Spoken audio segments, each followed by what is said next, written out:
Hello guys, नमस्कार। मैं हूं रूपाली, आप देख रहे हो रूपाली रिएक्शन। तो गाइस, न्यूज़ तो आप लोगों ने देख ही लिया होगा। आज एकदम भूचाल आया हुआ है। एक हमारी बहुत मानी जानी रेसलर विनेश फोगाट, उन्होंने कांग्रेस ज्वाइन कर ली है। और कांग्रेस ज्वाइन करते ही मैडम ने जो भाषण दिए उस पर उनके शब्द क्या थे मैं आपको बताती हूँ। उनका कहना था कि जो हम पे बीती वो किसी और लड़की पे ना बीते, इसलिए मैं राजनीति ज्वाइन कर रही हूँ। तो मैडम जी की बातें सुन के ऐसा लगा ना बहुत ही मासूम है और उनको कुछ दुनियादारी का मालूम नहीं है। वैसे भी पूरी ज़िंदगी कुश्ती लड़ते हुए निकली है उनकी, बाहर की दुनियादारी पॉलिटिक्स खेलते हैं वो तो मालूम ही नहीं है। अभी इनको टिकट इसलिए मिला है क्योंकि नेम फेम है और पूरी देश की जो हमदर्दी है ना मैडम के साथ है। तो कांग्रेस के को मैं ये बताना चाहती हूँ, हमदर्दी जो थी पूरे देश की वो एक खिलाड़ी के प्रति थी, क्योंकि उसको सिल्वर मिल सकता था, नहीं मिल पाया। रात भर एक्सरसाइज की फिर भी वज़न कम नहीं हुआ, इसलिए पूरा देश प्रार्थना कर रहा था कि हमारी खिलाड़ी को एंट्री मिले या फिर एटलीस्ट सिल्वर तो मिले। और बल्कि हरियाणा गवर्नमेंट से सब लड़ रहे थे कि जो एक सिल्वर मेडलिस्ट को मिलता है प्राइज़ मनी, नौकरी या जो भी, वो उनको मिलनी चाहिए। और सरकार ने हाँ भी बोल दिया था और मिली भी है। जो एक सिल्वर मेडलिस्ट को मिलता है वो सारी सुख सुविधाएं मैडम को मिली हुई हैं, विनेश फोगाट को। बल्कि देश में सिल्वर आया नहीं। अब उनकी गलती लगाओ, उनकी कोच की गलती लगाओ, किस्मत लगाओ, जो भी लगाओ, लेकिन देश ने अपने टैक्स के पैसे से तो पे किए हैं ना। और आज मैडम ने क्या किया, वक्त बदल गया, जज्बात बदल गए वाले सारे हमारे सपनों को तोड़ के एक पार्टी ज्वाइन कर ली।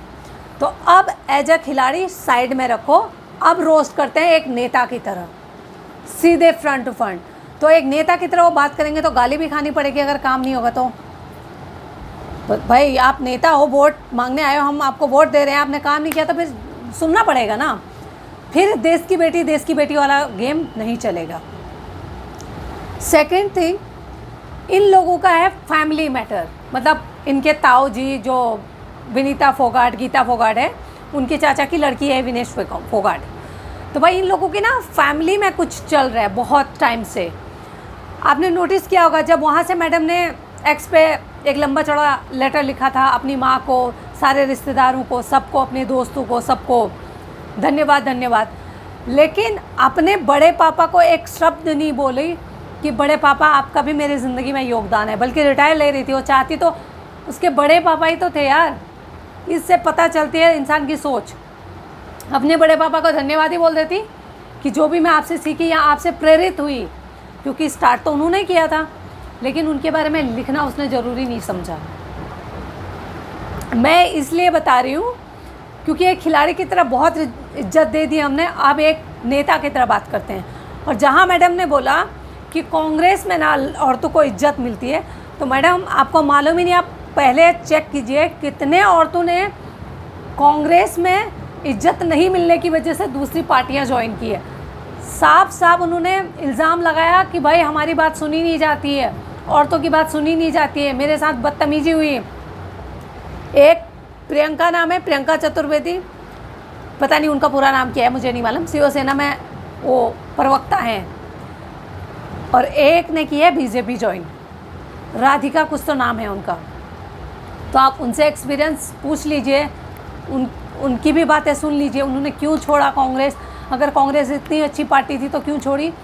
तो मुझे लगता है मॉरली एक जो भी खिलाड़ी हो, किसी भी फील्ड का खिलाड़ी हो, उसको अपनी डिग्निटी बनाते हुए बच्चों को सिखाना चाहिए।